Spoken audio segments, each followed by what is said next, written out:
ஒரு கிராஃபிக் டிசைனராக எப்படி நீங்கள் ஏர்ன் பண்ண முடியும், அதாவது வீட்டில் இருந்தே வந்துட்டு எப்படி நீங்கள் ஏர்ன் பண்ண முடியும் அப்படின்றத பற்றி தான் இந்த வீடியோவில் நம்ம பார்க்க போகிறோம். இதெல்லாம் எப்படி உனக்கு தெரியும்னு கேட்டிங்கன்னா, நான் ஒரு கிராஃபிக் டிசைனராக வந்து நான் ஏர்ன் பண்ணிக்கிட்டு இருக்கேன், மணி ஏர்ன் பண்ணிகிட்டு இருக்கேன் பார்ட் டைமாக.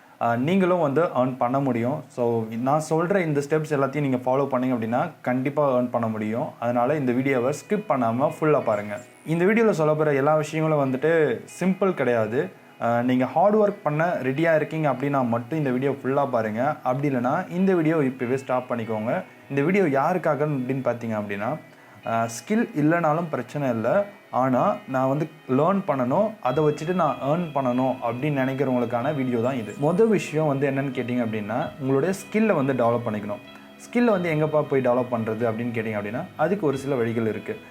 நிறைய பெய்டு வெப்சைட்ஸ் இருக்குது. அதாவது யுடமி, ஸ்கில் ஷேர் மாதிரியான வெப்சைட்ஸ்குள்ளே போனீங்க அப்படின்னா நீங்கள் பே பண்ணி கற்றுக்க முடியும். செகண்ட் பார்த்திங்க அப்படின்னா, ஃப்ரீயாக எப்படி கற்றுக்கலாம் அப்படின்னு பார்த்தீங்கன்னா, யூடியூப்பில் நிறைய டுட்டோரியல்ஸ் வந்து அவைலபிளாக இருக்குது. ஆனால் என்னென்னா நிறைய டுட்டோரியல்ஸ் இருக்குது, அதில் நீங்கள் எது பெஸ்ட்டுன்னு தேடி கண்டுபிடிக்கிறது கொஞ்சம் கஷ்டம். ஆனால் யுடமி, ஸ்கில் ஷேரில் பார்த்தீங்கன்னா உங்களுக்கு ஈஸியாகவே ஒரு பெஸ்ட் குவாலிட்டியான கண்டென்ட் வந்து கிடச்சிரும். கொஞ்சம் அமௌண்ட் ஸ்பெண்ட் பண்ணிங்க அப்படின்னா உங்களோட டைம், அந்த லேர்ன் பண்ணுற டைம் வந்து ரெடியூஸ் ஆகும். இல்லை நான் ஃப்ரீயாக தான் கற்றுக்கணும் அப்படின்னா கொஞ்சம் டைம் இன்வெஸ்ட் பண்ண வேண்டியது இருக்கும்.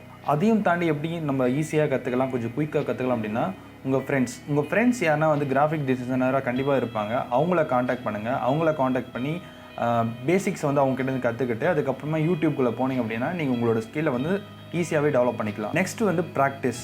நீங்கள் கற்றுக்கிட்ட விஷயத்தை வந்து அப்படியே விட்டுட்டிங்க அப்படின்னா அது கண்டிப்பாக நாள் போக்கில் வந்து மறந்து போயிடும். அதனால் வந்துட்டு நீங்கள் ப்ராக்டிஸ் பண்ணிக்கிட்டே இருக்கணும். உங்களுக்கு ஒர்க் வருதோ இல்லையோ, இந்த இடத்துல வந்து உங்களுடைய பேஷன் வந்து ரொம்ப முக்கியம். ஒரு டிசைனிங்கில் வந்து பேஷன் இருந்தால் தான் உங்களால் வந்துட்டு கண்டினியூவாக இது வந்து பண்ண முடியும். ஓகே, எனக்கு ஸ்கில் வந்துடுச்சு, நான் நல்லாவும் ப்ராக்டிஸ் பண்ணிட்டேன், அடுத்து நான் என்ன பண்ணணும் அப்படின்னு கேட்டிங்க அப்படின்னா, உங்களோட ஸ்கில்லை வந்து ஷோகேஸ் பண்ணணும். உங்கள் கிட்டே இருக்கிற ஸ்கில்லை வந்துட்டு மற்றவங்க தெரிஞ்சுக்கணும் இல்லையா? அப்போ தானே வந்துட்டு உங்களை நம்பி வந்து ப்ராஜெக்ட்ஸ் கொடுப்பாங்க. அதுக்கு என்ன பண்ணுறது அப்படின்னா, இன்ஸ்டாகிராமை யூஸ் பண்ணலாம். இன்ஸ்டாகிராமில் ஒரு புதுசாக ஒரு பேஜ் க்ரியேட் பண்ணலாம். அப்படின்னா உங்களுடைய எக்ஸிஸ்டிங், நீங்கள் ஆல்ரெடி அக்கௌண்ட் நிறைய பேர் வச்சுருப்பீங்க, உங்களோட அக்கௌண்ட்லேயே வந்துட்டு அந்த இமேஜஸ் வந்து போஸ்ட் பண்ணலாம். ரெகுலராக வந்து நீங்கள் போஸ்ட் வந்து பண்ணிக்கிட்டே இருக்கணும். அப்போ தான் உங்களுடைய அக்கௌண்ட் வந்து மேலே ரீச் ஆகும்.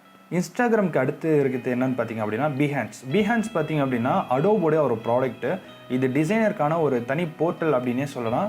நீங்கள் டிசைனர்ஸ் வந்து நிறைய பேர் வந்து அவங்களுடைய ஃபோட்டோஸ் வந்து ஷேர் பண்ணியிருப்பாங்க. நீங்கள் போய்ட்டு ரெஃபரன்ஸாகவும் பார்த்துக்கலாம், உங்களுடைய ஃபோட்டோஸையும் நீங்கள் வந்து ஷோகேஸ் பண்ணலாம். தேர்ட் ஒன் பார்த்தீங்க அப்படின்னா, நீங்கள் வந்து வாட்ஸ்அப்போடைய ஸ்டேட்டஸ் வந்து யூஸ் பண்ணிக்கலாம். ஏன்னா உங்களுடைய காண்டாக்ட்ஸ் எல்லாருமே வந்துட்டு வாட்ஸ்அப் ஸ்டேட்டஸ், உங்களோட ஸ்டேட்டஸ் வந்து கண்டிப்பாக பார்ப்பாங்க.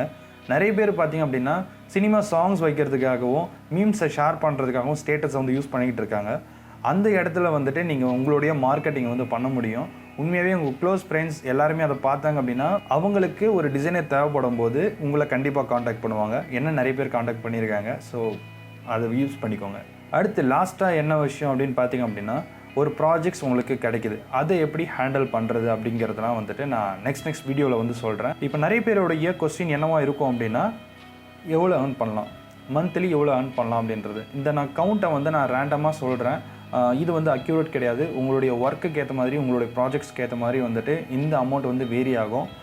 மினிமம் எவ்வளோ ஏர்ன் பண்ணலான்னு பார்த்திங்க அப்படின்னா 3000லேருந்து 25,000 வரைக்கும் நீங்கள் ஏர்ன் பண்ணலாம். ஒரு பார்ட் டைம் கிராஃபிக் டிசைனரை நீங்கள் ஒர்க் பண்ணுறீங்க அப்படின்னா. இந்த வீடியோ பார்த்துட்டு யாராச்சும் கிராஃபிக் டிசைனராக ஆகணும்னு ஆசைப்பட்டீங்க அப்படின்னா கீழே கமெண்ட்ஸில் சொல்லுங்கள். இதுக்கு மேலே ஏதாச்சும் டவுட்ஸ் இருக்குது அப்படின்னா கண்டிப்பாக கமெண்ட்ஸ்லையும் கேளுங்க. என்னால் முடிஞ்ச ஆன்சர் பண்ணுறேன். இதுக்கப்புறம் வீடியோ பார்த்தீங்க அப்படின்னா எப்படி வந்து ஒரு கிராஃபிக் டிசைன் ப்ராஜெக்ட்ஸை எடுத்து அதை ப்ராசஸ் பண்ணி எப்படி அவுட்புட் கொடுக்கலாம் அப்படின்றத பற்றின வீடியோஸ் வந்து நான் மேக் பண்ணலான்னு இருக்கேன். உங்களுடைய அந்த கன்ஃபர்மேஷன் வந்து எனக்கு தேவைப்படுது, இந்த வீடியோ வந்து பண்ணலாமா அப்படின்றத வந்துட்டு கீழே கமெண்ட் பாக்ஸில் சொல்லிடுங்க. அண்ட் இந்த வீடியோ பிடிச்சிருந்தா லைக் பண்ணுங்கள் அண்ட் உங்கள் ஃப்ரெண்ட்ஸ் கூட ஷேர் பண்ணுங்கள். பாய்.